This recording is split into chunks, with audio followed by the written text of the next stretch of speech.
Welcome to episode number 3 of This is FetLife, featuring a new interview with a FetLife influencer every single week. I'm your host, Brian Hunkans Crabtree, and this week we're sitting down with Kinky Kitten 97. To give you a little background, we actually met a few months before this to shoot a squirting massage video, and that's going to be released at the same time as this podcast. So if you actually want to see her squirt in a massage, you can go to hunkans.com and check that out. Kinky Kitten is a 21-year-old expat American living in Singapore as a student, and in 2019 she's going to be moving to London for her studies. We sat down at a cafe in Singapore to talk about her first barely legal experiences in subbing, Petplay, her experiments in domination. She's actually starting to become more of a dom now. Horse training, because she actually rides and she trains horses, and she gives me some tips on bringing that over into doming. Also experiments in camming and why she really loves protocol submission. And without further ado, here is Kinky Kitten 97.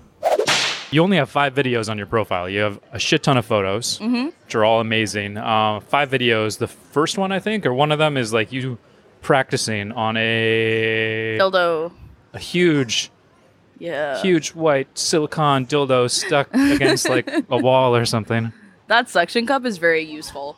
No, the reason I posted that video is because at the time that's when I just got on FetLife. Okay. And I was seeing a guy who was really, really into deep throating and like face fucking. But I could not get over my gag reflex. So I read some crazy shit online that was like, well, if you press your thumbs and put your like hands into fists like as hard as you can. All right, I'm trying this right now. Okay. Here, stick your finger in your throat. No. Wait, I'm holding a microphone. Well, you don't know until you try it. But yeah, like, so I was doing it, and then, like, I actually managed, like, to take a solid throat fucking. So as part of, like, my training at the time, is, like, I took that video and I sent it to him. Yeah. And he's like, holy shit, like, you took the whole thing, and it was, like, a 7-inch dildo. Mm-hmm.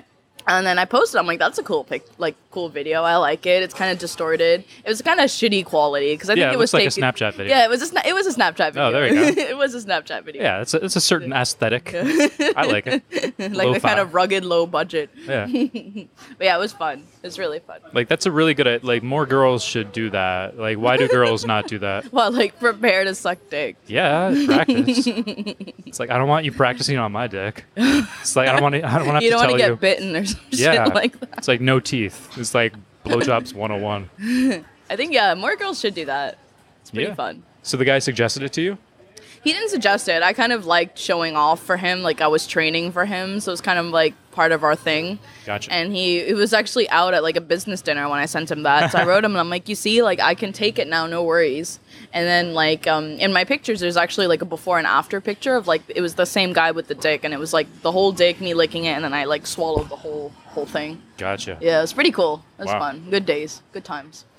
Yeah. Let's get a little bit of background. So we're here in Singapore. We're sitting at Holland Village. There might be like some cars driving by, but it's the ambiance. It's the ambiance. So you're American? Yes. All right. And how long have you been in Singapore for? This will be my 7th year in Singapore. All right. So I moved here when I was about 14. Mm-hmm. I went to high school here, and then I stayed for college. So I'm still in college now, about to finish. Yeah. And then hopefully, if all goes well, I'll be moving to the UK next summer. Cool. Yeah. So about 8 years total. Yeah. Once you're old. That's exactly how long I was in Singapore. Oh, really? Yeah, That's crazy. I was from 10 to 18, yeah. That's awesome, though. Yeah. It's a great place. It's a good place to grow up because you can just run around. Your parents don't have to worry. Though. That's true. Yeah. That's my only critique about Singapore is it's way too pricey. Mm-hmm. And there's no weed here, which is a big problem. It's definitely no weed. I mean, well, there is, but, you know. It's shitty. It's a little... a little risky. I would like to keep my head, thank you. Yeah. Mm-hmm. So you're 21. Mm-hmm. So you classify as a switch. Yeah. Been on FetLife for 2 years, about? I think a little bit more than that. 3 years. Okay. Yeah, I think it's been about 3 years, yeah. And so the big thing, you've got 1,000 or almost 1,000 followers. And I guess that comes down to your photos because you have like almost 300 photos. I just love... I'm not a FetLiberty. I would never classify myself as a FetLiberty or like an influencer. FetLiberty. Yeah, FetLiberty. You've never heard that term before? I have not. Oh my gosh. Yeah, it's FetLiberty. So when you actually approached me saying I was an influencer, I was like, well, what does that mean, influencer? But I don't know. I just like to post pictures, and I guess like I stopped sort of accepting friends, and I thought like, okay, if you like what I do, like you can just follow me, right? So I enabled that feature, and the followers just started to pour in. Yeah. I actually find out that people prefer to follow you than to add you. So yeah, like I have about Makes sense. 945 followers, I think, right now, and I have like 1,800 friends. So it's about like 3,000 people total. That's a shit ton. Yeah. So, natural question: when did you first figure out you're an exhibitionist? I actually don't know. I've always had a kink about it. I mean, when I started subbing when I was like 16, I just loved being naked, and I loved like it was kind of like humiliating but yet empowering at the same time. It's kind of hard to explain because it's like I felt insecure about my body my whole life. You know, I hated being curvy. I hated the fact that I had cellulite. I hated having stretch marks. I hated having a muffin top. And then when I started to post on FetLife, it was kind of like a big confidence boost because I realized like people really like my body. And like I got so many really nice compliments. Oh, you're so beautiful. You're so pretty. I love your body. And it kind of like, I kind of got high off that compliment because it was like I was looking for that like my whole life, and I finally got it. So I just kept posting and posting and posting, and then I realized as I was posting more, I'm like, wow, it's kind of turning me on. Like I can be such a slut on that site and no one knows it's me. I can do whatever I want on there, right? So it just got, it's just like big kink now. Hard to explain. It's just like, oh, I like it. That's I get awesome. off on it. Yeah. And how frequently do you post? Like every 3 days, something like that? I try to post like once a week or once every 2 weeks. If you don't, do guys message you and they're like, "Where's your recent photo?" Some people do. Like they're like, "Oh, where have you been? Are you still around?" type of thing.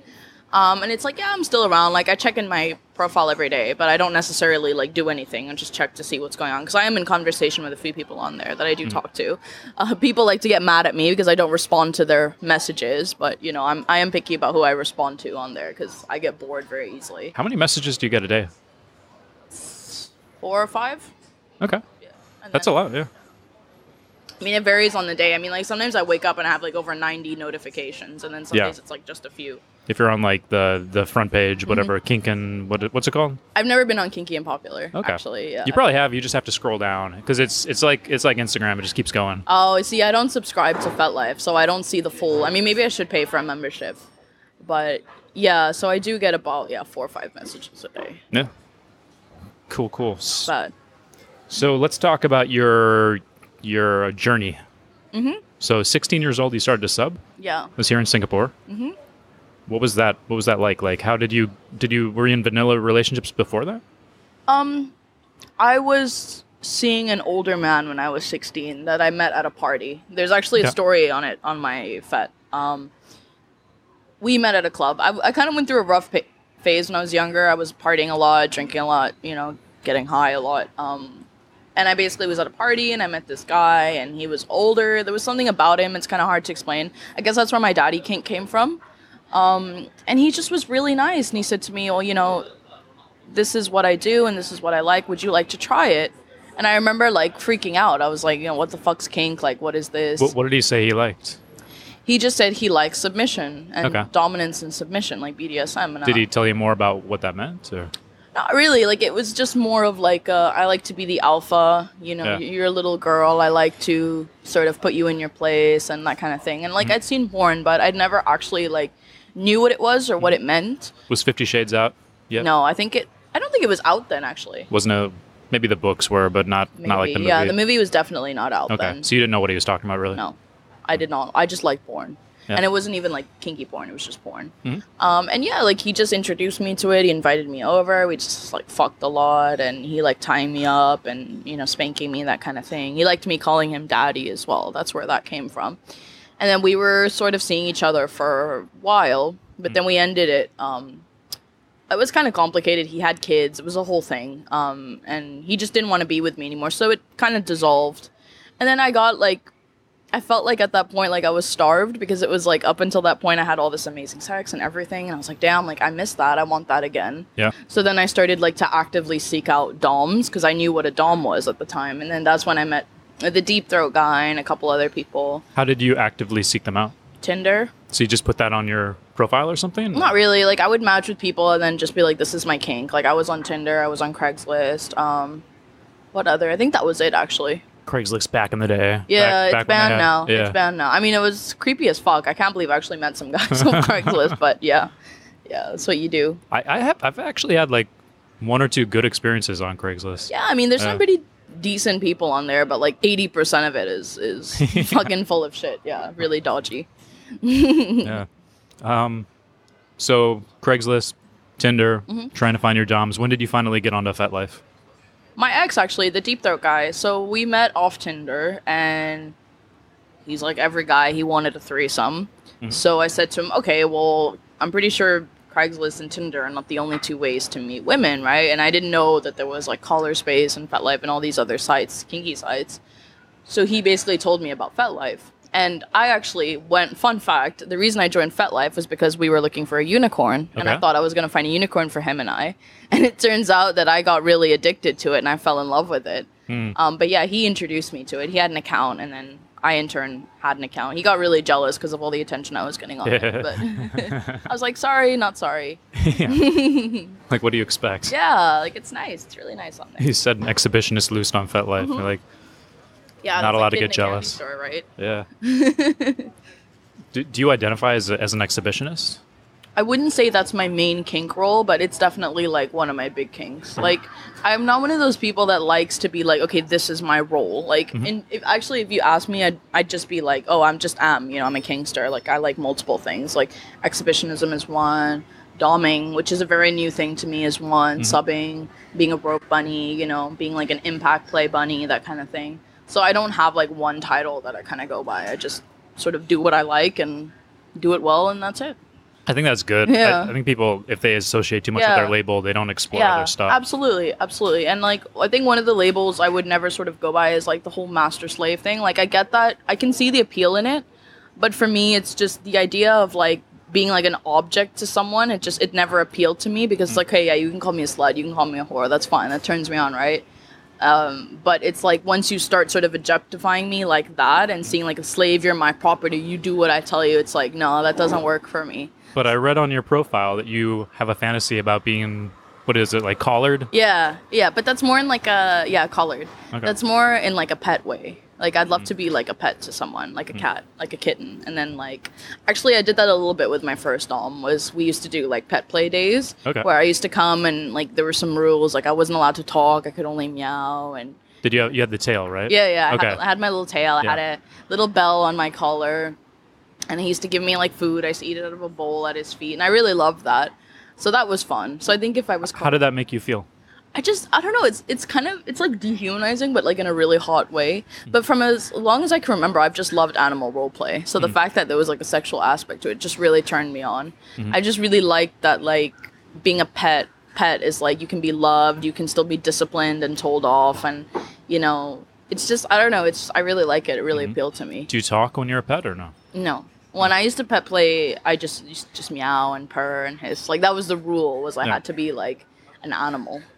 And it was kind of funny because like the guy I was seeing kind of took it to the next level, and he made me like a litter tray and everything. Oh shit. It was kind of funny. Literally shit. Yeah, literally shit. Yeah. So if I was collared, it would be in that sense, in like a pet sense. Okay. Yeah. Like you can't. I mean, I was gonna say 24/7, but that's not. No. That would be an issue with your schoolwork. I mean, unless I was given like a day collar. Like that, like this, like what I'm wearing right now is like a Tiffany necklace. Like, everyone thinks this is a collar on my FetLife. They ask me, is this a collar?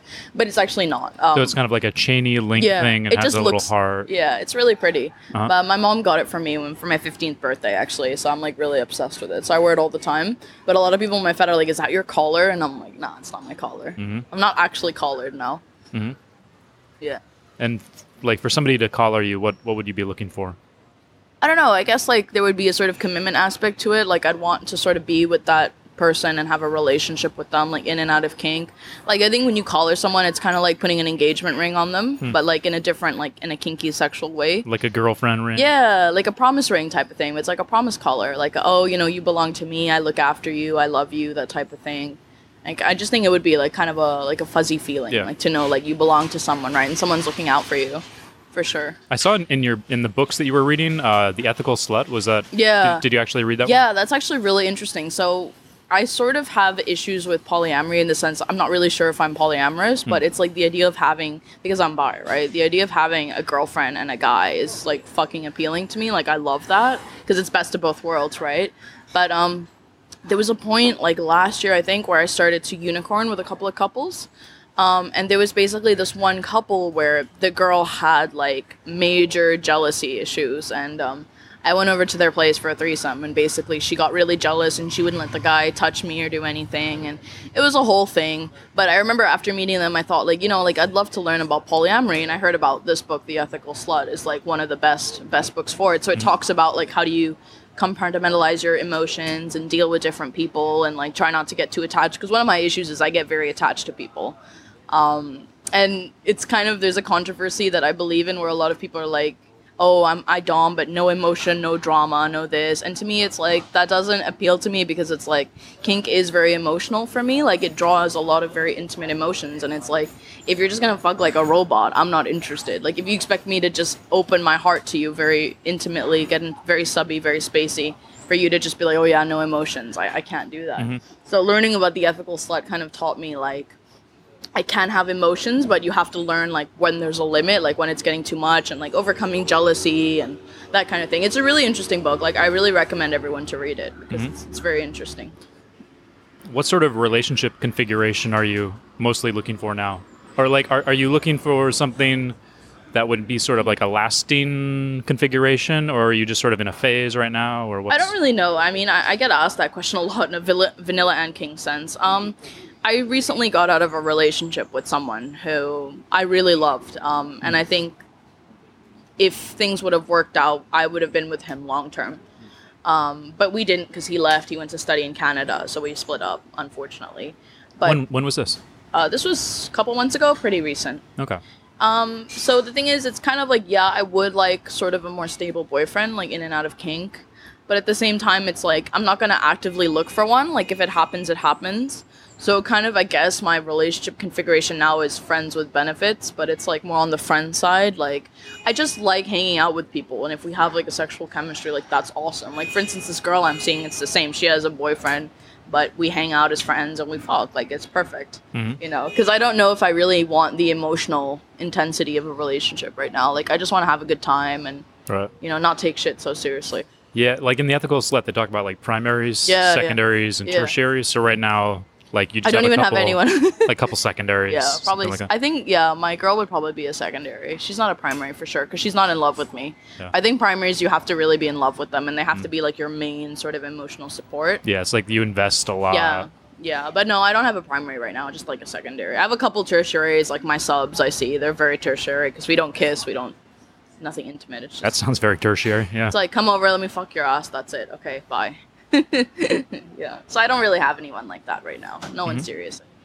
But then, like, ideally, like you were talking about a guy and a girl, would that be, so the guy would be the primary, I'm thinking. Would you also want a primary girl? Or would that be like... I don't really know. I mean, I'm still pretty new about the whole bisexuality thing. Up until this point, I have not felt romantically towards a woman, like had like, oh, I want to marry her, I want to be with her, like just like, look at those titties. Yeah, it's mostly just like in a physical sense. So I think my ideal would probably be like a primary boyfriend and like a secondary girlfriend. Like the secondary girlfriend would probably also have to have a primary boyfriend, just so it's really chill. Yeah, like I think that would probably be my ideal. And then like tertiary, like a couple subs, like boy sluts, that kind of thing. Yeah. Nice.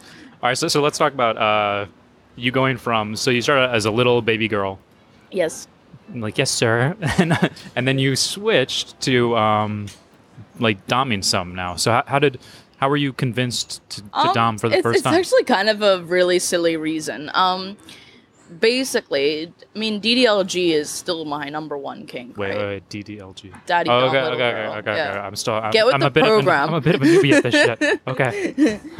No, so that's still my primary kink, and I still think that would be my ideal DNS relationship. But I've sort of found that in Singapore, it's very, very, very hard to meet doms in general.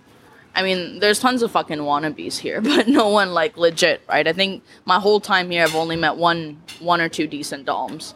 And it was just like there were phases where I wasn't having any action, and it was just because there were no doms around, and I wasn't even having decent sex, right? So I thought, like, but there's like a surplus of subs. Like, there seems to always be submissives available, right? So I posted this picture. I think it was a picture of me in like stockings, and I was like had a leg up, and it was like it had a domly caption, And it was an experiment just to see like what kind of reaction I would get. And then some guy wrote me and he's like, "Hey, mistress, I really like your profile. Like, would you like to try a session?" And he was very well spoken, really nice guy. And then we met up and then we tried. And I remember thinking like, damn, this comes really naturally to me. Like, it was really fun. And I didn't even realize like I had this whole like alter ego side of me. Like, my dom side is very different to my sub side. And I just remember thinking, this is really fun. Like, I could still get kink, but I don't have to like compromise myself or like sort of be disappointed for the sake of getting it. So that's kind of how it started, and then it kind of escalated from there. I got more requests, and I started trying different types of subs, like sissy subs and subs that like impact and subs that like to be pegged and that kind of thing. And it's just, I'm sort of evolving in that side a lot right now because that's sort of what I'm mainly doing. Mm-hmm. Yeah. So this story, like the story online of you like going to the restaurant with the sub, that was your first Yeah, that was experience? The first guy. That was the first experience. Okay, so it ends with a cliffhanger. Yeah, left him in the chastity. Yeah. Yeah. What happened? Like, there's no, like, you gotta resolve this.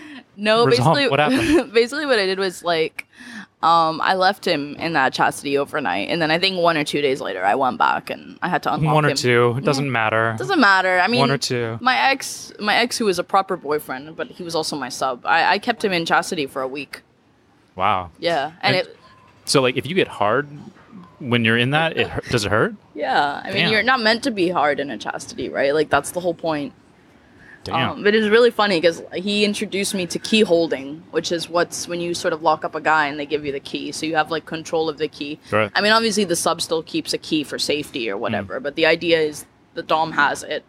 But my ex, the recent ex, he was very much into that. And that was something I never really got into because the first sub I played with was on business here. So he wasn't based here. Mm-hmm. But my ex was really into that. Like, first date we met, he literally handed me his chastity keys. Like, I just wanted to let you know that I'm already caged and I want you to have the key. And he stayed caged to me for like a week. Wow. Yeah, like full on. How does that make you feel? I don't know. It's kind of... it's an interesting feeling because it's like you're kind of empowered. Like, I have this control over someone. Like, I can control their pleasure, their orgasms. Mm-hmm. But at the same time, it's kind of nice because it's like, oh, it's showing me that he's really committed. He's really dedicated. Like, he wants to do this. He's putting in the work.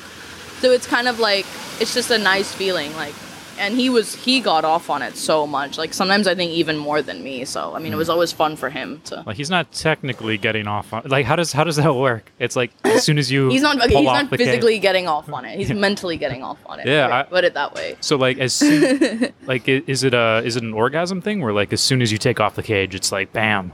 It's kind of funny because, like, the thing is, when I released him finally after a week, and it was the first time we had sex, too, his dick was, like, really, like, swollen. Like, it just looked different. Like, it's hard to explain. Like, the boner was just really weird. And it was, like, all I did was, like, stroke him a little bit, and he came, and he was just dripping pre-cum, and he just, like, boom, he exploded. Like, he was holding it in for a week. Yeah. Yeah, and it felt awesome for him. He says it felt awesome for him. So, yeah, it's just fun. It's really fun. Have you ever tried anything like that on the reverse side? Where you, like... Have I worn a chastity? Yeah. Oh, I've never worn a female chastity. I wouldn't mind trying it, though. Yeah. I think, like, it would be interesting. But it's not very comfortable for women. Because it's like a whole belt or something. Chastity belt. Yeah, that sounds complicated. Yeah. And it's too hot in Singapore. Yeah, you feel sweaty. Cool. What else should we talk about? All right, so this is a random question, but do you have, like, a first sexual memory? First sexual memory? It's actually a really interesting question. Because I actually don't know. There were sort of a few when I was really young. I mean, when I was in, like, middle school, I used to, like, this girl used to come over and she said to me, oh, do you want to make out, like, practice kissing? And this was back in the States. Like that little smile you're doing. Like a pervy smile. It's very innocent. Yeah, and it was just like she just wanted to kiss and practice it. And it wasn't really sexual. It was kind of my first sort of contact with anybody else like that. Was she actually trying to practice, or was she just like I don't know. Actually, you? To this day, I don't know. I mean, I've heard rumors that she's now lesbian, so maybe that was her way of like experimenting and coming out. But yeah, whether she actually was at the time, I don't know. Like, to me, I was very innocent back then. Like, I was actually a very innocent child. Like, I come from a very sort of conservative religious background. I mean, I'm sure all kinky girls do. I'm raising my hand too. Yeah. Same, but different, right? So yeah, like, I don't know. Back then, I never really associated stuff like that with being sexual. But then when I was like 13 or 14, I watched porn. And then that's sort of how it started. And then when I was 15, it was like I was full on like sexual, like I really wanted to do more and get fucked more. But then like actually the first time I had sex was really bad. The guy really hurt me and I was bleeding and it wasn't a good experience. So, and that's when I was like, I think 15, just turned 15. How did that guy hurt you? It was just too rough? I don't know if he was too rough or it was just like my hymen or something, but like it did not feel good. And I remember thinking like, oh, you know, I was really disappointed because I was like, oh, I thought sex would be like this great thing. So when I met the older guy and he sort of showed me the ropes or what it's all about, that's when he like awoke my like super slut inside. Cool. Yeah. How did you first watch porn? It was actually through my brother. Oh, cool. Yeah, he Wait, I don't know if cool was appropriate, but go ahead. No, cool. Yeah. Just like a random reaction. No, I can't even remember how it was, but I think it was like I went to borrow his computer for something, and he had some tabs open because my brother's 4 years older than me. So it was kind of like a really accidental thing. You weren't even searching through the history. You were I wasn't. The tabs were right there. It was right there. Like he did not hold back. I think because he just assumed I wasn't gonna touch anything. And I remember the first porn I watched. It was just two girls like making out and like touching, and I got really turned on by it. Like I couldn't really explain it, but all these thoughts kind of went through my head. But you knew like I can't tell mommy about this. Yeah, of course not. Yeah. My mom is very close-minded about. Like, she doesn't know I'm bi yet. I haven't come out to my family about being bi. Do they know you're kinky? If I told my mom I was kinky, she'd hit the roof. Like, she's not at all open-minded about that stuff. She's very, like, traditional, like, oh, you know, you have one partner, you stick with one partner, you're monogamous, you dress appropriately, you do this, and it's just... You know, it's just not me, you know? Like, I'm a very colorful, kind of out there person. I like to explore. I don't like to be held down, and... Yeah. So you have to hide, like, the older boyfriends. Yeah, I mean, that's kind of why I think I broke up with my ex as well, the older guy, was because I think, like, it got too much. Like, I just felt like I was sneaking around too much. I got, you know, almost caught on a few occasions. So, and, you know, like, it's bad for him, right? Because it would have really fucked him up if someone would have found out. Yeah. So we kind of just mutually decided, like, yeah, like, I think we should just stop. But yeah, I definitely do feel like I live a double life. Like, even though now I'm 21, it's like there's this whole side of me that my family do not know about. My brother's a lot cooler about it. Like, my brother's also bi, actually. He has a boyfriend. So he sort of knows about it. He's like, well, you know, if that makes you happy and you're being safe about it, you know, go for it. But no, my parents definitely don't know about even a fraction of what I get up to. Do you feel like you want to, at some point, open up and, like, you know... I feel like it's kind of one of those things that it's like, it's better left unsaid. Like, some things won't kill her if she doesn't know. Like, I mean, if I obviously ever got romantic with a woman and I wanted to bring her home, yeah, I would definitely have to come out to my parents, right? But the thing is, right now, it's kind of like, I don't need to do it because I can see the fireworks already if I mentioned it, right? So it's like, okay, I'm just going to dodge that bullet. So right now, yeah, there's no urge to sort of tell them about it. No reason to. Yeah. I agree. Yeah, my parents found out what I do like a couple months ago. Oh my God, what did they say? They actually did not react that badly. They that badly? Yeah, well, I mean, they could have been like disowning me kind of shit. How did they find out? Like, they saw your porn videos or something? No, like I had some business document that was sent to their house because I don't have like a residence in the U.S. Yeah. You know, like I don't have my own house in the U.S. because I don't live there. So yeah, it was like, you know, hunk hands on the thing, and then they're like, Google hunk hands. Like, what the hell? And your face is like everywhere when you Google that. My face is very much out there. My name too, full name. So yeah, it was okay though. But That's cool though. Yeah, but it was like I wasn't gonna proactively tell them. Like, yeah, why it's would not like I? you're gonna sit them down and be like, "Listen, this is what I do for a living." Yeah, right? just out of the blue. Yeah. There's no like. I mean, reason like to do I that. guess if they found out, they found out. Like my mom's found a couple of my sex toys before, and she's like, "What the fuck's this?" Right? Like she freaks out. Like, what is this? But I tell her, I'm like, I'm sorry, but masturbating is natural. Like if I ever had kids, I would be like, you want to masturbate? I'd rather you explore your body, you find out what works for you, than be scared of your own body, right? Did she throw away your sex toys? Yes. Oh, Yeah. bullshit. She threw out a couple of my dildos, but this was like back in the good old days when actually the guy I was seeing gave me a few, and I had a little butt plug, and she found all of it, threw it out. But then now I actually like on my profile there's a couple pictures of my collection. I have a pretty big collection. And I just stash everything, but I'm always petrified. Like, what if my helper accidentally like finds some of my stuff and shows like, oh, sorry, mom, what is this? You know, like I have some expensive shit now, so if she dare throw that out, I'd go crazy. What's the most expensive one? What's my most expensive toy? My wand was pretty expensive. It was about $120, the Hitachi wand. My strap-on. Rechargeable? Yeah, it's the cordless one. It lasts forever. And then I have my flog was pretty expensive as well.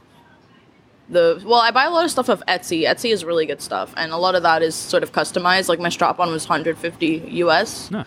So it just kind of varies. I haven't heard that before. That's cool. That's good. Yeah. Etsy has some really great, like if you want custom stuff that's really well made, you should go on Etsy because it's my flogs, my kitty tails, my strap-on. Like I don't have that many toys, but I have some very quality toys, and they all come from Etsy. Cool. And you can always be like, oh, it's for the horses. Yeah, Right? it's actually funny because I ride and I'm an equestrian. Like I sort of am excused from owning like tons of crops and dressage whips because if someone asks, I can just be like, well, it's for schooling or it's for when I ride. It's not a kinky thing, you know. Yeah, It's like the chastity belt. It's like it's for the horses. It's like yeah, it's a breeding. It's a thing. You don't know this? It's a bit small for them. Yeah, it's fun though. Is there any crossover from working with horses to working with subs? There definitely is. Purely in the sense that there's a lot of like when you have to retrain a horse, because one of the horses I worked with was an ex-race horse, and he was very pig-headed, and he had it in his mind that he was alpha. You were not going to tell him what the fuck he had to do. He was going to do whatever he wanted, and zero fucks given. Is that good for a racehorse that's intentionally trained into them? Because it's kind of, they've got this like winner, like they're very competitive and they're like, yeah, I want to win, I want to be the best at everything, like fuck you, I'm gonna do what I have to do. Okay. But he was basically retired from racing. So what happens with a lot of ex-race horses is they get bought and they basically get retrained to be like riding horses, like jumpers or dressage horses. But this horse Cosmo, who I actually leased him, he's not technically mine, but I kind of rent him, if that makes sense. And I had to work with him, and he was just such a bastard. Like, he was such an asshole. And you just keep going on it and tiring, making him, running him, go, go, go. And then eventually he gave up, and he realized, okay, she's actually the boss, and I can throw a tantrum, she's not going to let it go. And it was actually kind of funny, because when this girl at my stable was like, oh my god, I can't ride him, he's an asshole, he bucked me off. And then when I was tacking him up, he trying to turn around and tried to bite me, and I slapped him on his mouth and I said, don't you dare fucking do that to me. And since then I've never had sass from that horse. So it's kind of funny because it's like I sort of take that same attitude and apply it to subs, like, you will be shown who's the alpha and you will do what I say type of thing. So there's definitely that sort of very, very alpha thing you have to apply to subs that you apply with working with animals as well. And like the horse, you can't talk to it. No, you can't. But horses are very sensitive in body language and the way you sort of carry yourself. I mean, they can sense your fear. The second they know you're scared, they're not going to respect you. That's why you cannot be scared when you're around a horse, because they will be like, oh, yep, they don't know what the fuck they're doing. I can do whatever I want, right? So, yeah, so definitely working with horses sort of has taught me, like, to sort of develop that really alpha, really, like, assertive, but yet still gentle, still caring type of demeanor, which I think is really good for doming. What's an example of that, like where you're actually with a sub and there's something specific that you learned with the horses that you translated? Kind of one of them is like just respect. Like some subs, it comes to them very naturally to respect, but there's what I like to call like bratty subs. Yeah. Where they like to sort of intentionally disrespect the dom because they think it's fun, they think it's... Poke your buttons. Yeah, yeah. And to me, I find that really annoying because it just reminds me of these like stubborn horses that I know that they can behave, but they do it intentionally because they want to test me. So it's a lot of that. Like I had a sub who was very like, oh, I don't want to do this. And he was just not very cooperative. And then I remember like I took a big dressage whip, like an actual horse whip, and I smacked him on the butt. I said, no, you will listen to me. And if you don't, you're not going to like what happens to you. Oh, mister, so sorry, very quickly broke down. He wiped that smug look off his face. And yeah, it's just sort of establishing that, I'm in charge here. You do whatever I want type of thing. Yeah. And do you ever run them out, as you said with the horse? No, I don't run them out. That's the only thing. I don't think they could run, like, tire them out like that. Push-ups until they submit. Push-ups or make them carry me. That'd be fun. Wow. So how many subs have you worked with? Like, roughly, just ballpark figure. Not that many, actually. Probably 4 or 5. Oh, cool, yeah. And it's all been in the last, what, 6 months? Last year or so.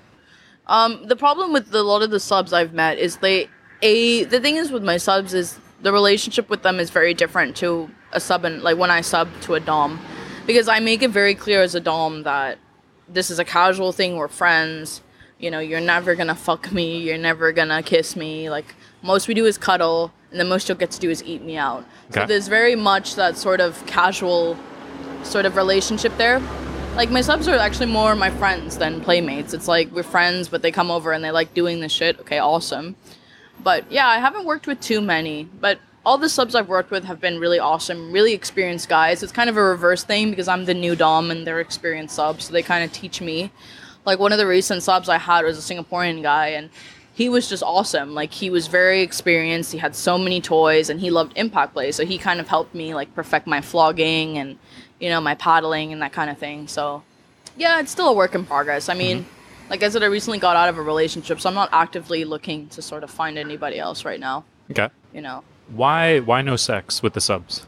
Is that a thing? It's just, I don't know. It's kind of hard to explain. My ex, because he was my actual boyfriend, but he was also a sub, so obviously we did have sex. But it's just, I kind of think it helps to sort of keep that DNS dynamic there. And I think, like, especially subby boys, they're very compliant with the no sex, like, you have to earn my body type of thing. And yeah, like, this sounds kind of bad, but I don't feel sexually attracted to a lot of the subs I work with. Yeah. I don't. Like, it's very I tend to, like, prefer non-sexual play when it comes to me doming. I prefer non-sexual. Yeah. Mistress Lynx. I just saw that last thing and it was like a huge question mark. There's one of your photos where it's like like I'm a filthy slut or something, and Mistress Lynx owns me. Oh, that was my ex. Yeah, I made him sign that. I made him write, I belong to Mistress Lynx because I'm a filthy whore. Yeah, there you go. And I made him sign it, and he actually walked around with that in his wallet for like a month when we were together. So who is Mistress Lynx? So, I kind of have, like, 2 personas in kink, like, my dom and my sub persona, and then there's just, like, a general me. Like, right now it's just general me. But I always so my whole thing is cats, like, kittens and cats. And Bellatrix is my sub name, which actually came from the first dom I played with. He gave me the name Bellatrix. Is that the name of a species of cat? No, it's just the name, yeah. Just a cat name. But then I was kind of thinking, like, okay, when I started doming, I was like, okay, I need a dom name. Like, every dom has a name that they go by, right? There's, like, the Huntress, and there's, like, Dominifier and in Philippines and stuff. So I was like, I need a dom name. So I was thinking, like, okay, what can I call myself? And originally I used to call myself Queen K, but I was like, no, I don't like that. That's cheesy. So I was thinking about it, and then I was watching, like, a nature show about lynx, like lynx cats, and I was like, yeah, that's like me, because they're short, they're stubby, and they're really feisty. So I was like, I should go by the name Mistress Lynx, and it has a really nice ring to it. So I was like, yeah, Mistress Lynx. So that's how I found it. So it's still in, like, the cat family type of thing, but it's just, like, obviously lynx and, like, little kittens are very different. So, yeah, it's kind of fun. I like it. Thanks.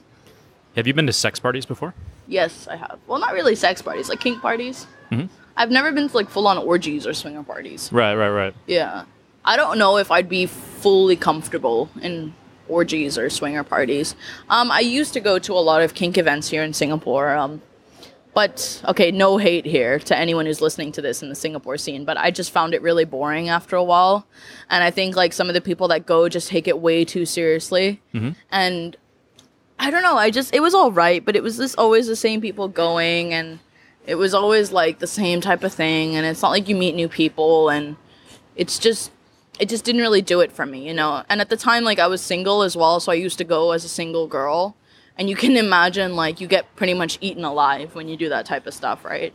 So, yeah, it just lost its appeal, but it was fun. Like, the first few times I went, it was really interesting. Like, I got to see, like, people getting, like, whipped in front of me and tied up and, you know, the different scenes. What do you mean by take it too seriously? What does that mean for you? It's just, I think, like for instance, rope, right? Like, when it comes, like, I love being tied up. And, like, I admit, there's some fucking artistic rope stuff on FetLife, like, really beautifully done.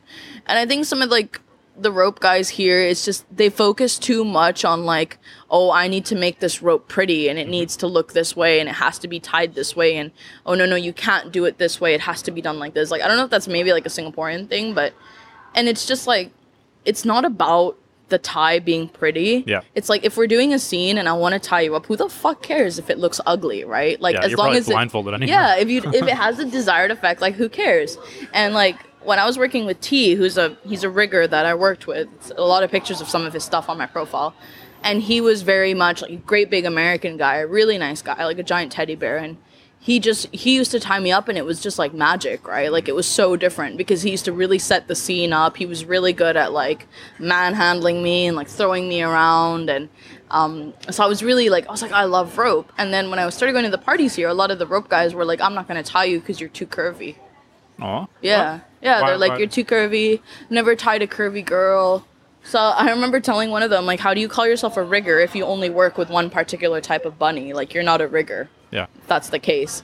But then when I went to London, have you heard of Anatomy Studio? No. It's like a really famous rope place in London. And I actually went to one of their, like, rope jams there. And, again, I took the tube on my own. It was scary as fuck, right? I went to this dodgy ass part of London, and I went to this rope studio, and they approached me. They're like, "Hey, are you new here?" Like, super friendly, super open, you know. I said, "Yeah, I'm new. Like, I'm visiting from Singapore. Like, I love rope, and I just wanted to learn, like, see what you guys are all about."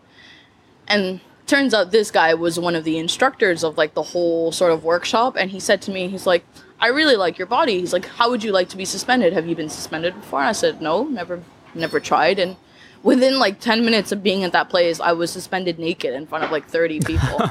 Like, in front of everybody. And I remember thinking, like, this is hot as fuck. Like, this is what it should be about, you know, like, just letting loose, doing what you want, like, experiencing it. That's so interesting. So yeah, it was badass. So they were just more open-minded, and they were more welcoming. They were just, they were really chill. They were just, it's hard to explain, but they were just so cool. Yeah. And it was just when I came here to Singapore, like, I'm not hating on anyone here. Like, I really hope whoever's listening to this doesn't think that. It's just, I just felt like it didn't do it for me here. Yeah. You know? I went to a munch, and that was the first time I ever munch here in Singapore. Yeah. It was the... SG Dom Subs one. Right. Yeah. It was the first time I'd ever seen anybody get tied up, because they were just doing it in the bar, you know, just people had their clothes on and stuff. But first time I ever saw anybody get tied up. But it was I think the guys were quite focused on the rope. Yeah. That was like their focus as opposed to the model. Yeah. So... And it's like, I have a lot of respect for riggers that take their time. Like, okay, if you're tying for like a kink photo shoot, it's understandable you want it to look really pretty and aesthetic and God knows what. But it's like, if we're playing and a rigger does that shit to me, I'm gonna be like, well, there's no point. Like, it's boring. You lost the feeling of it, right? Yeah. So yeah, like, I don't know. I didn't really enjoy some of the events here. Like, that's just my personal experience. So that's definitely going to events would be something I really want to do when I go to Europe, hopefully. Do you still go to munches here? No, I haven't been in a very long time. Because I'm seeing this girl right now. She's sort of interested in going to one, so I said we could try together, because maybe it's different when you go as a couple. But no, I haven't actively been going to anything. But you still use FetLife to find, like, your subs. Is that true or no? Yeah, I mean, of course. But again, this sounds kind of bad. I feel like I've sort of seen most of the people in Singapore. Yeah, it's pretty small. Yeah, and it's kind of like, okay, I've seen them, and, you know, a lot of, sort of 9 out of 10 times, in fact, the sub will actually contact me, and sometimes I meet people that are passing through Singapore that are like, hey, you know, do you want to go out for coffee, like, meet up, and if they're interesting, like, I'll be like, yeah, sure, like, we can go hang out and meet up and stuff, but I don't actively look for people on there anymore. Like, again, like, FetLife for me right now is just more of, like, I go on there to perv on everyone, to show off, like, to talk to some cool people, see some cool pictures, like, I don't use it so much to meet up with anyone or go to events anymore. Yeah. Have you thought about pro-doming? Oh, I get asked this question a lot, too. I have gotten a lot of pro-dom offers. Again, this chick I met in the scene, I'm not going to name who she is, but she pro-doms. And she told me that I could not pro-dom because A, I am not Chinese, and B, I'm not skinny enough. Okay. Yeah. Yeah, no joke. I think she's wrong. Yeah. But I've had so many offers for pro-doms, but I don't think I would do it simply on the pretense that I feel like if I started to pro-dom, it would sort of take away the appeal of it, because it's like, okay, now I'm not doing it because I want it. I'm doing it because I'm getting paid for it. So I have to perform and act a certain way. It clouds. Yeah, and clouds the intention. I think it just for me it would just mess it up completely, and that's why I wouldn't pro dom. I did I did webcam modeling for a bit though. Cool. Like way back when I started college, and I wanted extra cash. I was like, okay, I'll try webcamming. So I was on like Chatterbait and My Free Cams, and with your face out or no? I wore a wig. Okay. I was wearing a wig, so I was sort of disguised. Sort of. And that obviously fed my exhibitionist kink. But then I realized that I was unsuccessful because most of my customers were in the US, so it's obviously really hard to keep up with them because of the time difference. Yep. And B, it was so competitive. Super competitive. Like when you're a cam girl, you have to constantly be promoting yourself, constantly be posting pictures, constantly be like, you know, trying to sell your shit, and it got too much. So I quit doing that. So I think in terms of like professional sex work, would I ever do it? Maybe like when I get to the UK and if I was at a party and like they hired me to pro dom for the night at this club, maybe I would, but it's not like it would be my business type of thing, if that makes sense. It would be like a once in a while just to try it kind of thing. Yeah. And then if it like gets too businessy, you'd probably just drop it. I mean, I think if it becomes very transactional, it's not really fun anymore. It's like it's just work. But yeah, I do have a fantasy of like starring in a porn movie one day. Whether I'll actually have the balls to do that, who knows? Well, we did shoot a video together, so yeah, technically that's not really full on porn. No. That's like kind of a homemade. It's still fun. It was still really fun though. I got off on it. Yeah, that's it's kind of like homemade, right? But it's homemade, but like nicer cameras. But yeah, it's still nice. Yeah, it's still well made, but it's a homemade. Yeah, if that makes sense. No, I like that. I like that aesthetic. Yeah, it's not like all the fancy lights and stuff. With your diaper pants and everything. What? There's no diaper pants. You wore those weird pants last time. Oh, I did. Those are really comfortable. The diaper pants. Yeah, I got these new jeans that are like stretchy, so I switched over. I did have like Uniqlo old man's pants. Oh my god. After that massage, what did you think? Did you have any thoughts about it? Like, I can't believe. Oh man, I can't even put into words how I felt after that massage, because you have to understand, like, I have really bad problems with orgasms. Like, I have what I like to call orgasm block, and I can come from my wand, but I've never sort of fully experienced a squirt before, like what it meant to squirt. And I didn't think I could do it, actually. But prior to meeting you, I knew I could do it because it happened twice. But on both occasions, I was really drunk. So I don't really remember the feeling of it, right? But just the guy was like, hey, yeah, you squirted. And I looked at the bed and it was like all wet, right? But it was just really, it was strange, like meeting you and letting you do that to me, because it was kind of like, it made me feel like, yeah, I can do it. Like, it can happen to me, but it's like, I need someone who's really going to work for it. You know, like, it's, I don't, like, for instance, this girl I'm seeing, you put the wand on her and she just squirts like a fountain. Oh, wow. Yeah. And I always get really jealous. I'm like, how the fuck do you come like that? Like, I can't come like that, right? And it was just nice, like, meeting you, because it kind of made me feel like I can't have an orgasm. Like, I just need to be with someone who's patient and who's willing to, like, put the work in for me, which unfortunately a lot of people are not. So yeah, it was just good. Like, I felt really relaxed afterwards. Like, I had like a lot of pressure and it suddenly got released, type of thing. Yeah, I hear that. It's kind of like it's weird. It's like, yeah, it's really weird. And it was like, and then when you asked me to come and help you out with that other guy, you gave me like a really mini one. Yeah. A really mini squirt. But yeah, it was still fun. Mm-hmm. Yeah. Awesome. Getting that look on your face, like, so satisfied. Yeah. Just boosting my ego. Love it. Okay, so you're in your writings, I picked up that, like, it sounds like your best friend, her name is Bunny? Bunny, yeah. Okay, yeah, Bunny. Not her legal name, I would assume. No, of course, of course not. So there's one really sexy story of sexy story. Well, you tell us the story of, like, the first time that things got. Oh, in PE class, right? Right. Yeah, that was kind of one of those, was it really innocent type of moments, like, looking back at it. Like, Bunny has been my best friend since I was 14. We're very close. Like, she's basically my sister, and we've been through thick and thin together, right? But there were some moments throughout my time knowing her where I've sort of felt attracted to her, but not in like a, oh my god, I want to fuck her. Just like, I love her so much. Like, she's such a great person, right? And that was just one of those occasions. Like, I don't actually remember the pretense of the story, but I know which one you're talking about. I think I was really down about some guy, and she was... I remember we skipped PE, and we were, like, you know, sitting in the bathroom, and she started, like, stroking me, but it was, like, in a really nice way, and I remember just looking at her and thinking, like, oh, you know, she's so beautiful, like, I'd love to hold her and see her, but, you know, I mean, at the same time, it's, like, that's a very sort of tender type of love and care for someone, like, I don't think I would ever fuck Bunny, because we just know each other too well now, it would never work, right? But, yeah, she's a really good friend of mine. She knows everything that I do, she's very supportive. Was that the first time? Because you guys made out. Yeah. So it went from, like, this sort of teary-eyed, you know, like, comforting thing to, like, just, like, making out. I think it was more of an experimental thing because we both were like, we don't know what we like type of thing, so let's try it. Like, it's kind of one of those, like, oh, let's just try it for the experience, right? But I remember, actually, the very next day that happened, she sent me a message on Facebook, and she's like, did yesterday really happen? And then I replied with, like, ... maybe no. And then she laughed, like, yeah, let's say it did not happen. Because it was really weird, because it was like we were friends and we made out, and it was like, the fuck, why? You know? But we tried it. We did try, like, kissing a few times. We kissed at, like, parties. We used to get drunk and, like, just make out in front of everybody. In front of guys, yeah. Yeah. Guys really like that. I mean, you know, we had quite the crowd going when that happened.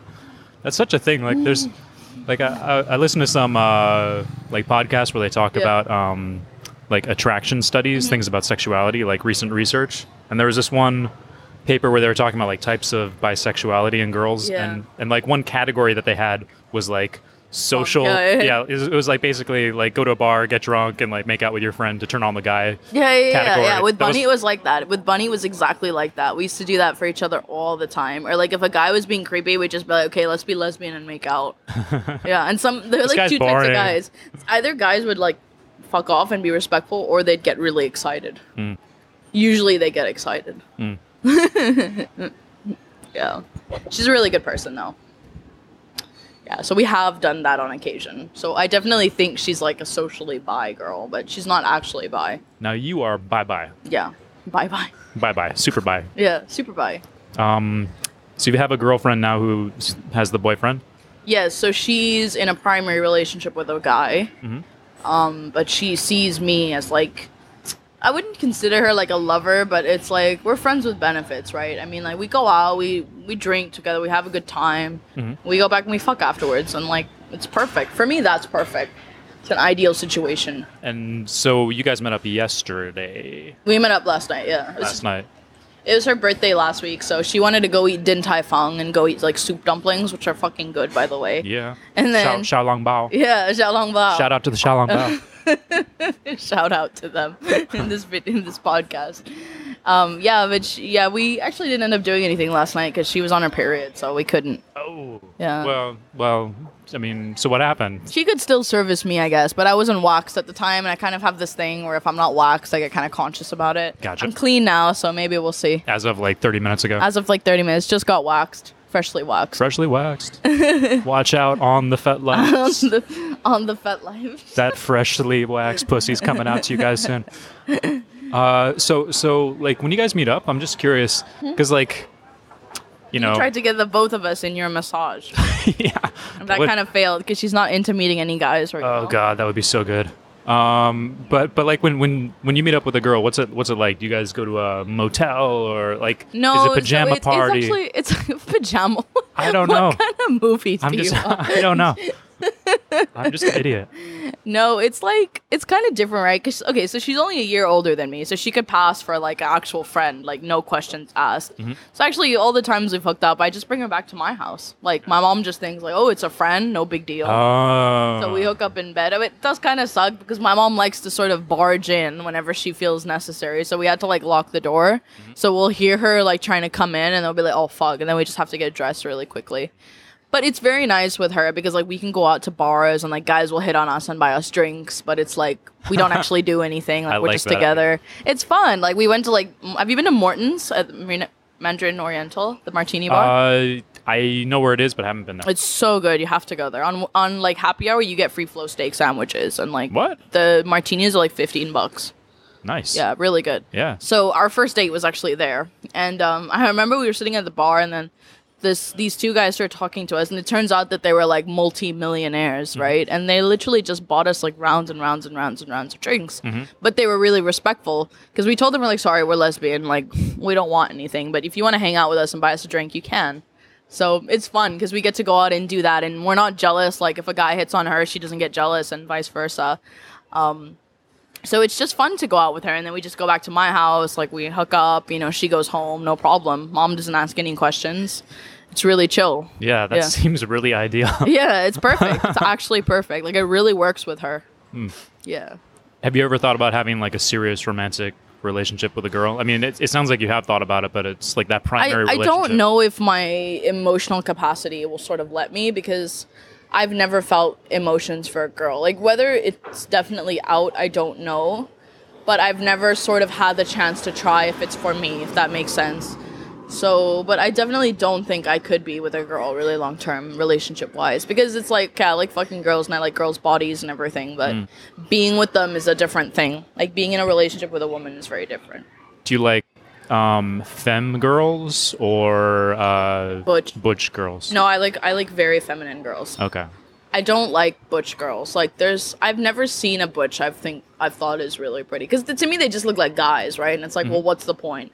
But yeah, so I like very feminine girls, like curves, tiny waist, nice tits, nice ass. Okay, because it sounds like for a long-term relationship for you, you'd probably need more of that dom sub dynamic where you're like the that sub. masculine side to it, because like with this girl, like she's very sub and I'm very dom, so I feel like the guy in the relationship with her. Yeah. But it's like sometimes I like it to be reversed. Yeah. You know. Have you tried that with her or no? No, she's definitely not at all dom. She could not dom. Huh. Yeah. It's not natural for her, so she couldn't do it. Do you think you could find a girl who could dom you and that could be like a long-term thing? Maybe. But usually with girls I tend to be more of the dom figure. But that's definitely something I'd like to try in the UK, is maybe finding like a dom mistress or something to try it out with. So it has to be a femme, dom, like a really lesbian hot, or bisexual. Like a really hot, like blonde or redhead or something like that. Oh, okay. Yeah. Wait, tell us about the what? Your preferences for the girls. So tiny waist. I like blonde curvy redhead. girls. I like curvy girls. I really like black girls. I think black girls are very beautiful. They've got very nice skin and all of that. Now, black, like African ethnicity? No, or? like African American, like not super dark, but like kind of light skin type of thing. Like, would a dark Filipina girl do it for you, or no? It has to be. Some of the Filipino girls are really pretty.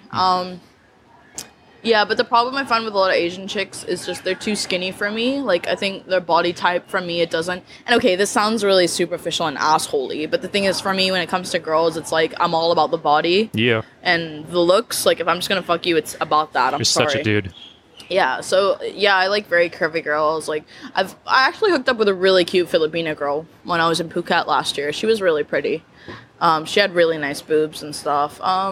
Yeah, some of the Japanese girls are pretty, too. So it just depends. Pretty open. Okay. But in general, darker? In general, I like curvy girls and, yeah, like blondes, redheads, you know, sort of darker skin, like olive skin girls are really pretty as well. Like some of the Brazilian girls are so beautiful, and they have such beautiful bodies, too. Yeah, they have the curves. They have really nice curves. I actually get asked a lot, am I Latina on FetLife? I can kind of see that. People think I'm Latina, but I'm not. I can see that. Yeah. Yeah. I'm glad you can. He's looking at me right now. See, they can't see me. You have to go to her FetLife profile. You'll just see my lips. Yes. Both pairs. Both pairs. You are a both pair person. Both pairs. All right.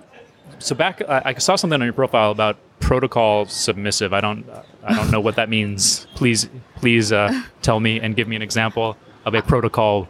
I actually don't think I'm the best person to ask that, because I don't actively practice protocol submission, but it's basically like the sub positions, like you have to kneel and your palms have to be facing up and you have to be attired and dressed a certain way. Okay. And, you know, it's like when you go serve a dom, it's like I actually went to a high protocol party last year that was a private event in Singapore. It was pretty fun, actually, probably the best event I went to.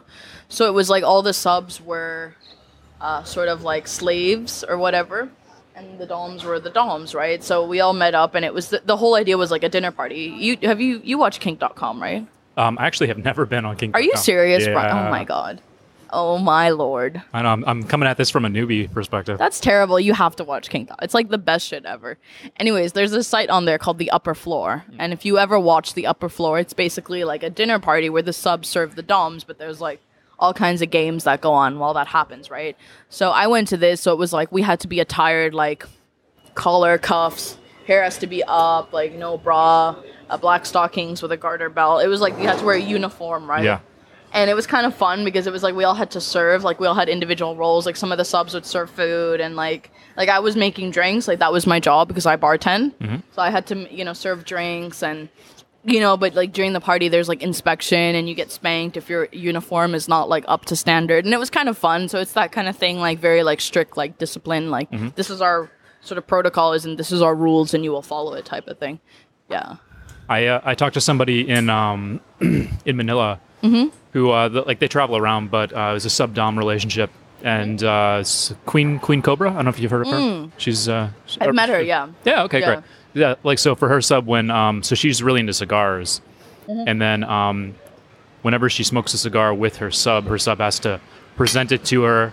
And there's a whole routine that they go through where she has to smell it. He smells it first, and then he gives it to her to smell it, and then he has to like lick it, and then give it to her, and then there's this whole he has to hold the match. That's what I did with my first dom, but it wasn't with a cigar. It was with a whiskey. Okay. So it was like he loved whiskey, but there was like a way I had to present it. Like I had to always present it with like on a silver tray with one hand. Gotcha. But while I did it, I had to have like a hand behind my back type of thing. And when he took it, I had to like lower my it was kind of like a ritual process to it. Is that a protocol submission thing? Yeah, that was a protocol submission. It was very similar to what Cobra does with her sub with the cigar, but with me it was with a glass of whiskey. Cool. So yeah, that was fun. Yeah. Do you like that? You like that structure? I kind of like that structure, definitely, because I just think it sort of helps keep me in the submissive mindset. Because like when I'm in a playful kitten mindset, it's like I just want to like lay around and like be petted and scratched and that kind of thing. But it was like when I do like very traditional subbing and it's like that, I think it really gets me off. Like I think it's just fun to sort of have that structure and that discipline. Like you were staying in the sub mindset. Like don't forget. Like don't let shit go type of thing. It's kind of like being roped up. But in a different but like mentally you're sense, being tied up. Yeah. It's like you can't, out of all the options of things you could do, like you're being roped off of so many. You have to do, this set of things. Yeah, exactly. But I definitely couldn't do that like 24/7. Like some people do that shit 24/7, and I'm like, no. Like there's a girl on FetLife called Dear Greyhound. Have you seen her? No. But she's basically like a 24/7 slave, and like she had her head shaved and everything. Like she's full on. And it's like, okay, some of the scenes that she and her master do are hot. Like I see the appeal. But it's like, could I do that day in and day out and be like locked up at night and get up in the morning? And it's like probably no, just because like real life gets in the way too much. Sounds like a job. Yeah, exactly. And it's like, no thanks, Yeah, so I don't think I could do it like 24/7. Do you have some protocols that you put in place for your subs? Like what? So like one of mine is boot licking. So if you see my profile, I have those really nice pleaser boots. Big ass heels on them. Huge. Actually, my very first sub gave those to me as a present.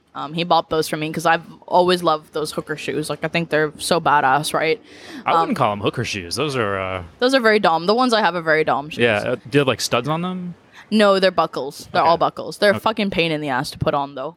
So I always tell this, like, I always have to put them on before the sub arrives because it will just kill the mood if I have to do all those buckles up when they're there. But yeah, so one of the rituals I do with them is like the boot cleaning. Like they'll lick under the sole of it, and they'll take like a little cloth and they'll clean it because those shoes scuff like a bitch, right? So there's like a whole cleaning process to them how they do it, and then they kneel, and then like I put my foot on their head and step on them a little bit, And if they don't follow the process, what happens? Oh, I kick them. I kick them with those shoes. I've done it. I've stepped on a guy with those shoes, and that's not fun. And when you say step on a guy, I crush his balls. Yeah, ball busting. Yeah. This is not very just specific. It's you not didn't just step like on his toe. No. Of course not. We don't go do straight for toes. the jewels. Does that do it for you, or does the guy's reaction do it for you? I think it's a bit of both. I kind of like having that power, but I like seeing how he reacts. Like the sub I told you about, one of them, he was very masochistic. He was into pain. Is the very first one? No, this was the Singaporean guy recently. Okay, yeah. Gotcha. Actually, there's a picture of him on my Fet. He's like kneeling on the floor with the anal hook. Yeah. Is he? He's on the exercise bench. On the carpet. No, he's on a carpet, like a Persian carpet. That was in my place because my parents were traveling for 3 weeks, so he came over a lot. And he really got off on ball busting, cock and ball torture or whatever, and being beaten and all of that. Loving discipline, as he called it, or something like that. I can't remember what he called it. It was something funny, like loving cruelty or whatever. But he took a lot of pain. He could take a lot of pain, like to the point that I used to beat him so much and he was still fine. I'm like, are you sure you're okay? Are you sure you want to keep doing this? And he's like, yes, mistress. Like, I want it. So it kind of got me off on his like level of commitment and devotion on it. Like he was just really taking it because he just really wanted to take it and like surrender himself to me.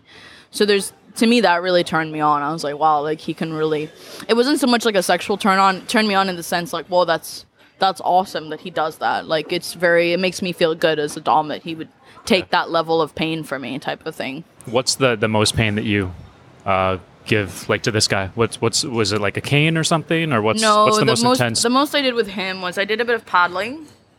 There's something called the sadistic. Have you seen it? No. It's like a little stick with like a little. See, I'm teaching you a lot today. A lot. It has a little like rubber ball at the end of it, and basically you flick it at someone. Okay. So it's kind of like the equivalent of like flicking a rubber band on someone, but it's like even more painful. It's more of a sharp pain. Yeah, it's like not like. Does it bruise? It can. If you like flick it hard enough, it can make a mark on you. Okay. So yeah, I did. So basically, it wasn't like a one sort of instrument I used. It was just a series of stuff. Like I used, like I'm getting really good at a flogger. I was paddling him, and then I think the cherry on the cake was his ass was really red and like really like it was throbbing and he was in pain and you could see all the marks. And just when he thought it was done, I bit him really, really, really hard on his ass, and he like yelped. Like I've never heard a guy scream like that.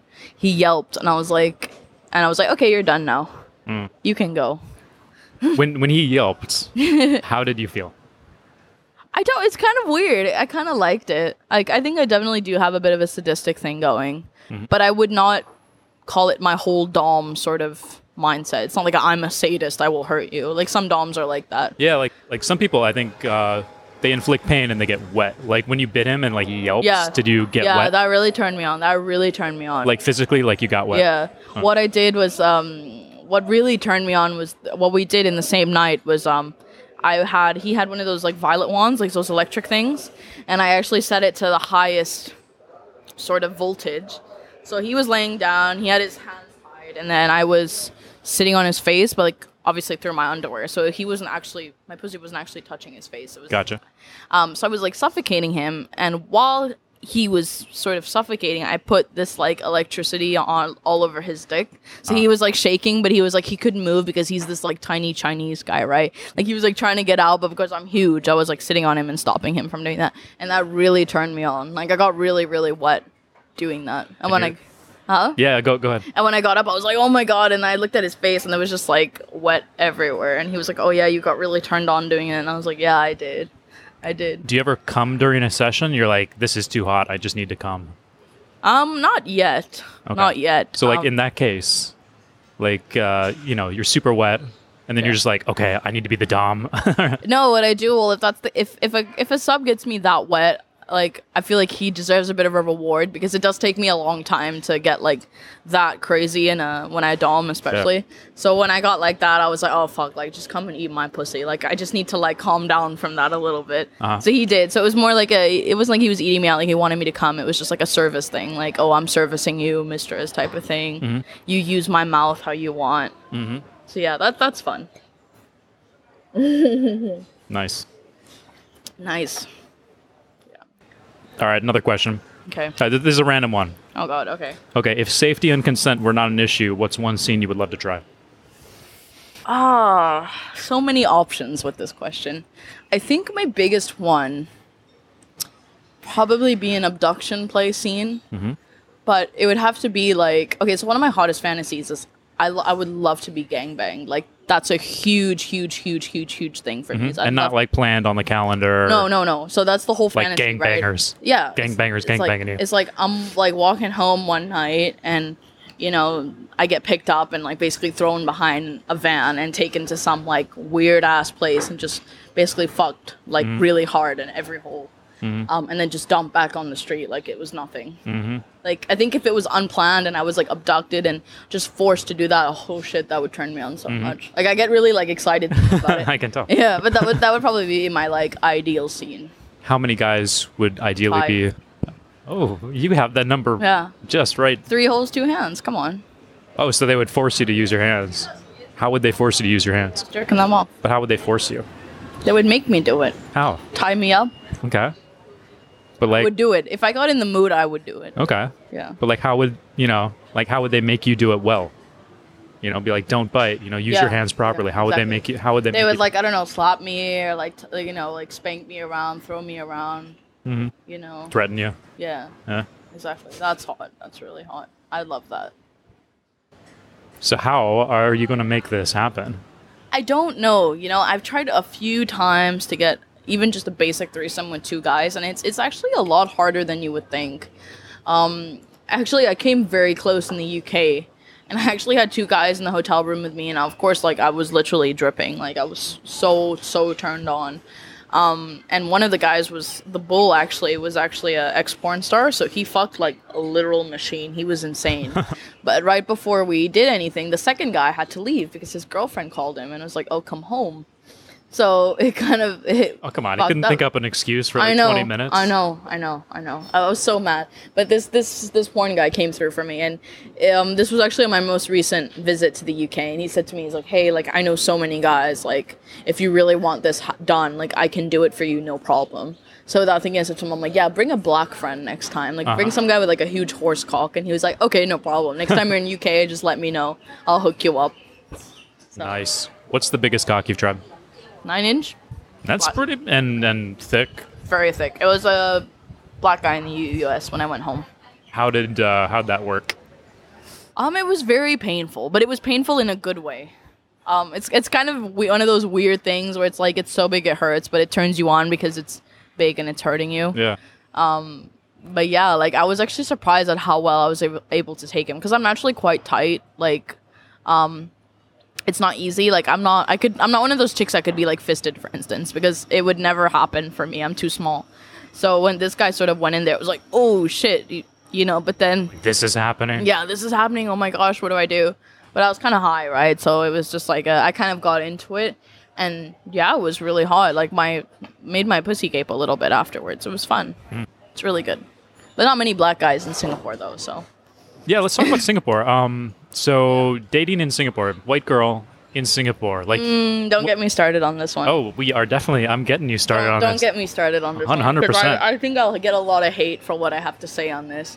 I think white girls have it very hard in Singapore. Yeah, no, you see some white, especially like older white. I mean, you're 21, right? Yeah. So that's no, but even me, it's just I don't know how to say this without like sounding like an ass, but I really hate how local girls are sort of the preferred sort of thing here because it makes dating for white girls like almost impossible.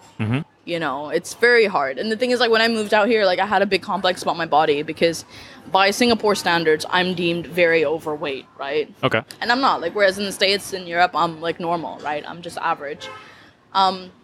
So yeah, it is very hard to date here. And in fact, to be quite honest with you, I've basically given up.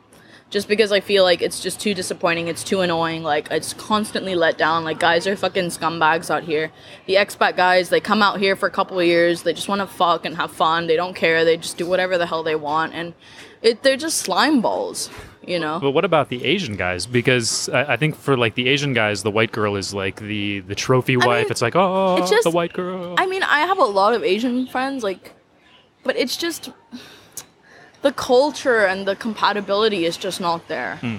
I mean, like, Like, what do you think the like, if you were going to break it down, yeah, what would be the thing that doesn't do it for you? I think they're just very submissive. And, I mean, not all. I mean, I did date an Asian guy for a bit. I mean, he was American Japanese. He wasn't really Asian, I guess, but he was a really nice guy. And He's born in America? Yeah. Okay. But he's Asian, right? But no, I think it's just a submissive nature. And the thing is, with a lot of Singaporean guys, I just feel that they're kind of like, oh, I just want to stay in Singapore. Like, I don't really want to travel and like see, like, they're not very open in that sense. And for me, that's a really, really big issue because I don't like being tied down to one place. Like, even though I've been here almost 8 years now, like, I am planning on leaving. But, like, for the rest of my life, it's not like I want to stay in one place forever. And yeah, you're very multicultural. Yeah, exactly. Like, very third culture kid. Yeah. Third culture kid, yeah. So I think that's why, like, a lot of the Singaporean guys just the culture is not there. It's just really not there. So they're more submissive. Have you found other countries besides Singaporeans, like maybe Thai guys or, I don't know, Chinese guys or something? I've not really looked, to be honest with you. I mean, the girl I'm seeing loves Indian guys. Like, her boyfriend is this great big, like, 6-foot Indian guy with a huge beard, and he's a really nice guy. He's got a sick bike, right? But that's sort of bordering on, like, too manly, like, hairy and big, like, oh, look at me, I'm a burly guy type of thing. But that's her type. Like, for me, I like very, like, sort of put together guys. Yeah. Like, you know, clean, well-groomed, professional. There's, like, the physicality. Yeah. But then there's also the, like, the psychology or whatever. Exactly. So. And for me, it's not so much about looks. It's more just, like, how do you carry yourself and how do you talk? Like, that's a really big deal for me. Like, if I cannot have a conversation with you normally, then there's no way we can be together. It's that simple. Because sometimes the guys who are, like, jacked are actually very insecure. They're idiots. Like, I knew a lot of kids, like, in my class that were, like, on fucking steroids and they had massive, like, biceps and abs, but they were just fucking airheads. Like, you could not have a conversation with them. And they were just, oh, no, man, look at me, my muscles. No. Yeah. Yeah. But also, like, it seems like, you know, if you say the right thing to them, it'll just crush them. Yeah. We're like physically... They're compensating for something else, right? And, like, I need to date, like, a guy that's really, like, you know, he takes a hold of himself and his emotions and who he is, and he's very, like, you know, with it and together. Like, that would be my ideal guy, right? Like, I want a partner. I don't want, like, a little wussy for a guy. Like, I'm sorry. And it's just... for me, I'm very strong about that. Like, I'm a bit picky in terms of what men I want to be with long-term and relationship-wise, because I'm not a very easy person to be with, I've been told, because I'm a bit demanding. And I get a bit, like, passionate at times, and a lot of guys think that as, like, I'm a bit nuts. But it's, like, it's just who I am. Yeah. So it's, like, I need a guy that's going to be able to handle that and to cope with that. Like, if he can't cope with that, then, you know, he's out. It's kind of like being a really tall girl and, you know, being like, I only want to date a guy who's taller, but there's just not a lot of tall guys because you're tall to start with. Yeah. You know, it's like if you're, you know, more not, I don't know, I guess dominant or assertive, there's only it narrows the field of guys who, you know, can put you in your place. Right? Exactly. And, like, and especially being in Asia. And that's really hard to find here. And the thing is, for me, it's like, yes, I like to be assertive and I like to be dominant, but at the same time, it's like I still like that sort of reminding, like, I'll put you on your place, like, this is you, like, discipline, like, told off, but, like, lovingly told off. Yeah, and it's just really hard to find here. But I just think in general, dating in Asia for Caucasian girls it's not easy. And I think it's simply because, like, the dating dynamic here is very different. And I think men, especially expat men, when they come out here, not all, I should mention that, not all, they sort of have this thing where they like a specific type of girl and they don't want to work for it. Like, I've noticed here, like, guys don't like it when you play hard to get. Whereas, like, in the States, like, where I'm from, like, it's sort of guys like the chase. They like that you reject them and you say no and you're a bit of a bitch to them because it makes them work harder. But I've noticed that when you do that here in Singapore, guys just get switched off and they're like meh. They're like, okay, well, why should I work for her if I can get this chick, like, right away, right? Like, why would I bother? So it's that very lazy, like, you know. Yeah. And I cannot stand that. Yeah, it's like the white guys are like princesses here, you know? Yeah, they do. They have, like, the fucking like hats up their ass. They're like... It's ridiculous. They're like, you're fat as fuck. Like, you go back to the UK or wherever you come from, you're nothing. But then when they come here, they think they're, like, top shit, right? And, yeah, I just don't like that. Yeah. I don't like that. And you said there's, like, only one or two proper doms that you found here in Singapore. I mean, there's one I'm talking to that I'm considering, and we've actually been talking for a really long time. He's a Kiwi guy. He's really cool, very respectful. So Kiwis are like the lumberjacks of the Aussies, you know. They're like the manly men. It's actually funny because this guy is, like, a very professional type. Like, he's an executive, he travels a lot. But, like, he's been really cool and patient with me, and we've been talking a lot. A lot. But we haven't actually seen yet. So whether that works out, I don't know. But like, I'm willing to try it with him because he's a cool guy, right? But other than him, So you haven't met him. no. So what makes you put him in that different category of like? Well, I mean, we've met for coffee. Like, we've met Okay. for coffee and drinks, but we just haven't done any scening or anything. And what makes him stand out as, you know, like a proper I don't dom? know. He's just a decent guy. Like, there's no sort of fancy criterion. Like, just be a decent human being. Be respectful. Be open. Be mindful. And that's it. Like, when I met him, like, he was very open. Like, he talked to me and we explained, like, our kinks and we shared. And I explained to him about, like, the struggles of being a white girl in Asia and being a little bit chubby and that kind of thing. And he was just very, like, compliant. And he said to me, he's like, look, I am not a bad guy. But if you don't want to take a chance on me, I'm not going to force you type of thing, right? It's like, that's what you want to do. Like, I want you to want to be with me and see me. Like, I'm not going to force you. I'm not going to lie to you to make you say, like, think like, oh, this is what you want to hear type of thing. And it was just like that. Like, he was just a nice guy. He was no bullshit. He was very well spoken, very interesting, very well traveled. But he wasn't like bending over backwards for you. No, at the same time, he wasn't. Like, and that's what I like, because that's sort of his way of like putting me in my place. Like, okay, this is the score. This is what it is. Whether you take it or not is your choice, right? So yeah, I mean, I'm really interested with him and in that sense. So he's definitely a possibility with me right now, but like I said, we're not rushing anything because he travels a lot, so it's kind of hard to even meet him. But he writes me like almost every day, like, hey, how are you? How's your day going? That kind of thing. So it's good. But yeah, I've played with a couple doms here, and again, they're just airheads. They have that white guy in Asia mentality. Yeah, you said in your profile, Yeah. like vanilla is pretending to be a dom when all they want is some rough sex. Yeah. That's what you said you find on Tinder. Yes. So tell me more. Expand Well, on the thing that. is, some people like to call themselves doms, but it's like they're not even doms. They just want rough sex. What's the difference? Like I'm Doms, I think doms. coming from a newbie, You're very newbie. It's the beginner's kind of mind. And you claim I'm to like be a a young- sexologist. Wait, I think that's actually that's like you need a degree or whatever. So Really? I don't know. Yeah, if it is, then I'm Like obviously not. sex therapy. You must hear some funky shit if you're a sex therapist. No, but it's just, I think I call them wannabe doms, and it's like, I think the difference between a dom and like an idiot is basically just, well, for instance, a dom will respect your limits. For instance, Okay. like they will be like, okay, XYZ is my limits. They will still be able to sort of craft a scene around that while respecting your limits. Okay. But a wannabe dom would just be like, fuck that, and just dive right in there, right? So I think that sets aside a dom from an idiot is doms have a lot more respect. They take their time. They're more patient. They understand you.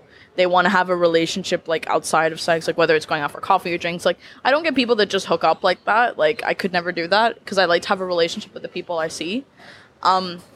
And yeah, like, I think that's basically it. Like, it's kind of hard, but it's kind of like differentiating a nice guy from an idiot type of thing. It's just doms are in general a lot more knowledgeable. They're experienced. They're respectful. You know, they're very open. They communicate with you. Mm-hmm. You know, they don't like ignore you for days and that type of shit. So yeah, I've met a lot of wannabe doms. A lot. And so like a wannabe dom, you say like they're maybe just interested in rough sex? So for instance, like a wannabe dom would write me and be like, hey, I'm in town, do you want to come over and fuck? Or not exactly, but words to that effect, right? Whereas a dom would be like, hi, how are you? My name is blah, I've been in BDSM for blah years, I have these interests, and I see that you're also interested in this. Would you be interested in meeting to discuss further? Yeah. You know, so you can see like the difference in messages and how they write to you, how they talk to you is very different. Like there's a lot of guys on Fet that write me, they're like, oh, you're a whore, like come kneel at my feet and blah, blah, blah. And it's like, bitch, you don't know me. Don't fucking talk to me like that. Like when guys send me shit like that, it really pisses me off. Immediately delete. Yeah. And the rough sex thing, like, can you expand on that? Like some guys just want rough sex and they call themselves a dom? Yeah, like some guys just want to fuck. Like it's kind of hard to explain. It's like they just like kind of rough sex, like a bit of hair pulling and a bit of choking and spanking and that kind of thing. And it's like, okay, if you like rough sex, great, but don't call yourself a dom. You know, it's like just state, I just like rougher sex sometimes. You know. So rough sex doesn't qualify you as like, because I'm trying to figure this out. Yeah. Because like I tend to like more rough sex. Yeah. So, but The thing is, that's fine. Like that's the thing. Like rough sex isn't bad. It's just don't call yourself a dom if you just want rough sex. Like, just be upfront. Like, for instance, you're very upfront. Like, I like rough sex, but I'm not really a dom. It's like, I just like dom stuff. I don't know if I would call myself a dom. I don't think you're a dom at all. Oh, well, thank you. Sorry, Brian. I don't Put me think in my you place. So, I think you're like more of like a hedonist. Like, you just like sex and you know, connection and, you know, nudity and all that kind of stuff. right. So what's the difference?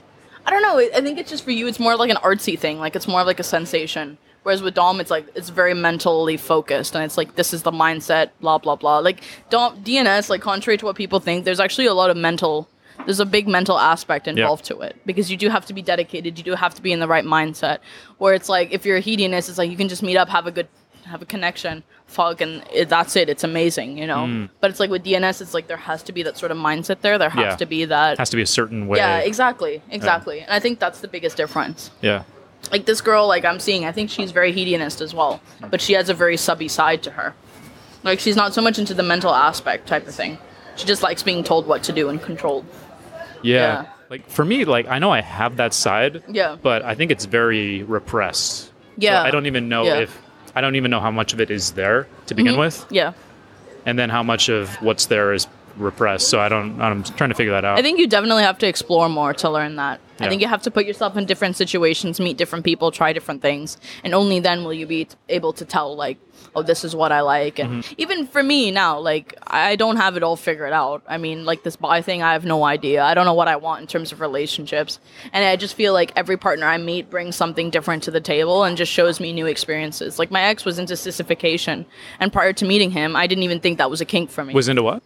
Sissification, like cross-dressing and feminization. Okay. Yeah, and that was like his huge kink for him. But prior to meeting him, I didn't consider that. I was like, why? How is that sexy, you know? But when I tried it with him, I was like, damn, yeah, it's actually kind of fun. Like, I used to tie him and put makeup on him and humiliate him and everything. And so, yeah, like, I think every partner that you meet and sort of interact with and try different stuff, you definitely, like, expand your sort of knowledge there. What's something that you're interested to explore next?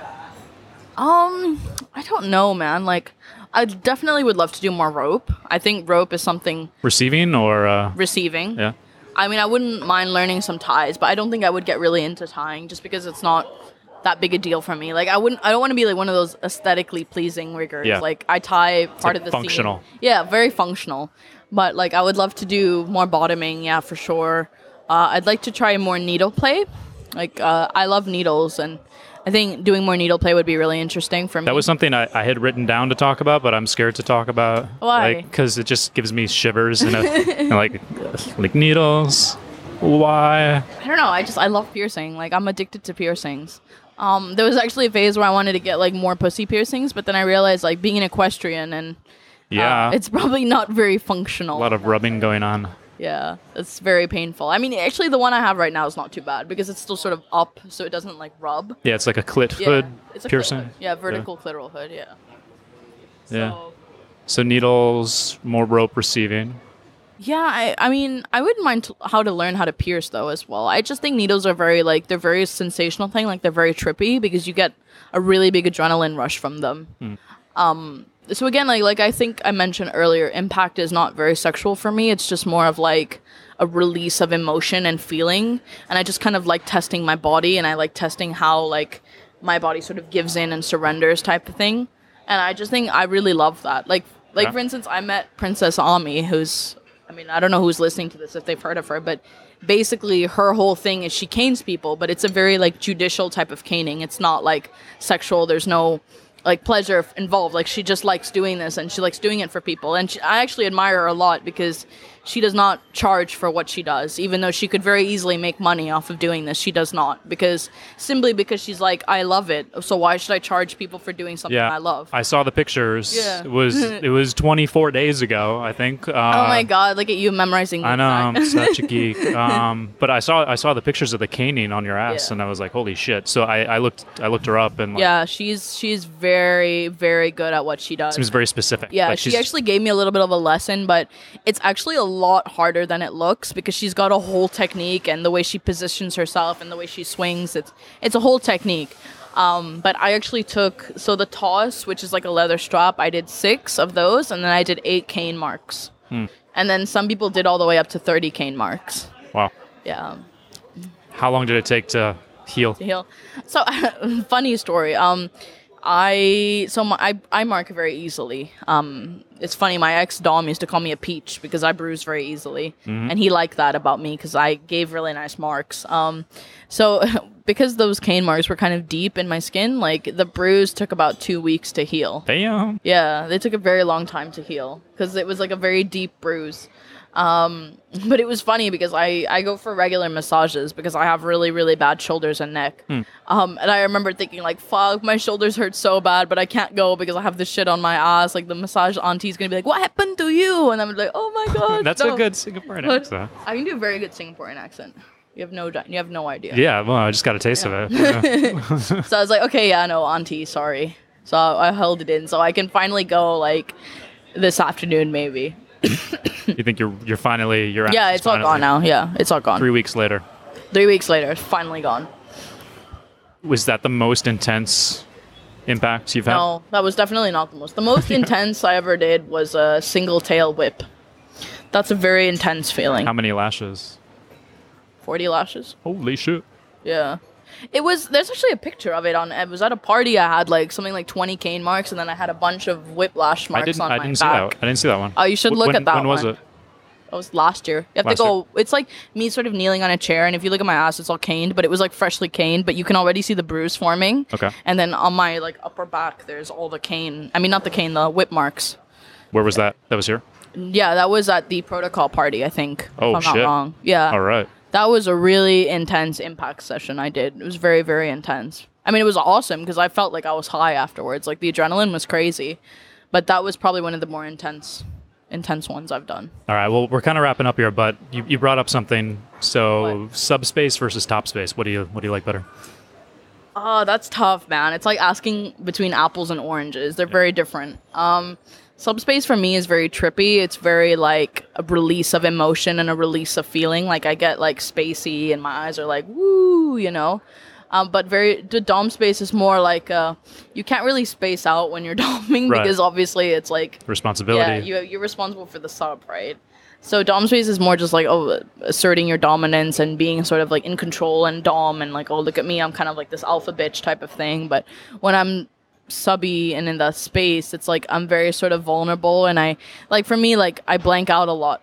And it was actually kind of funny because when I did that whip scene, the dom that whipped me didn't know that I blacked out, so he thought like he did something wrong and he was like panicking, but it turns out that I was just like tripping out. And then the rigger T was there and he was like, no, that's just how she is. She does the same in rope. Like she just blanks out, but she'll come back soon.